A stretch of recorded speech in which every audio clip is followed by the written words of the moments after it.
සරණී style YouTube channel එකට අදත් ඔයාලව ආදරෙන් පිළිගන්නවා. අද මම කතා කරන්න යන්නේ මේෂ ලග්නය ගැන. මේෂ ලග්න හිමියන් ධෛර්යශීලී සහ නිර්භීත පුද්ගලයින්.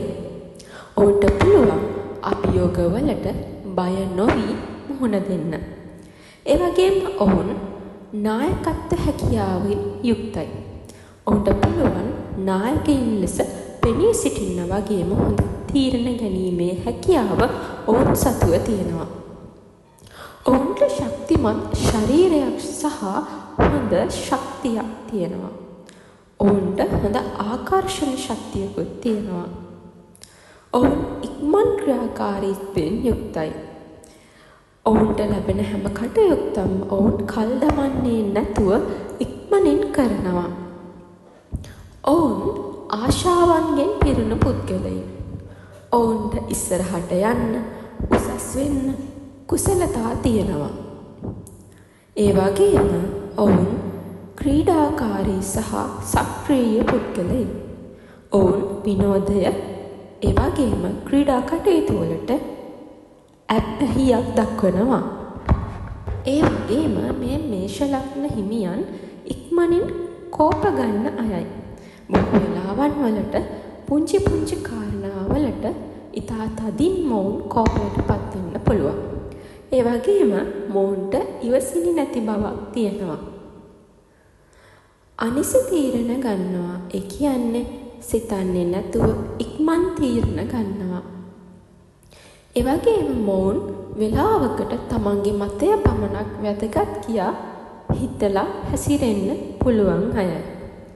ඒ වගේම මොවුන් තනි නායකයෙකු වගේ හැසිරෙන්න පුළුවන් අයයි. ඒ වගේම මෙම මේෂ ලග්න හිමියන්ට නායකත්වය සහ තීරණ ගන්නා හැකියාව නිසා ඔවුන්ට කළමනාකාර වෘත්තිය, ව්‍යාපාරිකයෙකු, හමුදා නිලධාරියෙකු, පොලිස් නිලධාරියෙකු, එහෙම නැත්නම් ක්‍රීඩා ශාස්ත්‍රය, තාක්ෂණික ශාස්ත්‍රය වගේ ශාස්ත්‍රවලින් සාර්ථකත්වය ලැබෙන්න පුළුවන්. ඒ වගේම 35ට පසු වයස අවුරුදු 35ට පසු ජීවිතය තවත් ස්ථායි සහ ආරක්ෂිත වීමේ හැකියාව තියෙනවා. ඒ වගේම මොවුන්ගේ ගෘහ ජීවිතය ගැන කතා කරොත් දරුවන් සඳහා කැපවීමක් සහ තරඟකාරී හැසිරීමක් පෙන්වනවා. සමහර විට ගෘහ ජීවිතයේ නියමයක් නොමැතිව හැසිරීමෙන් ගැටලු ඇති වෙන්න පුළුවන්.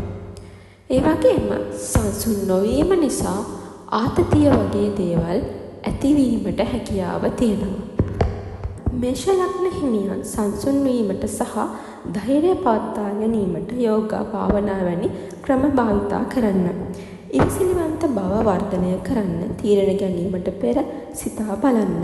ඉතින් ඔයත් මේෂ ලග්න හිමියෙක් නම් සංසුන් සිතින් භාවනාව යෝගා වැනි ක්‍රම ප්‍රගුණ කරන්න. විශ්වාස කරන්න, විශ්වාසයෙන් ඉන්න.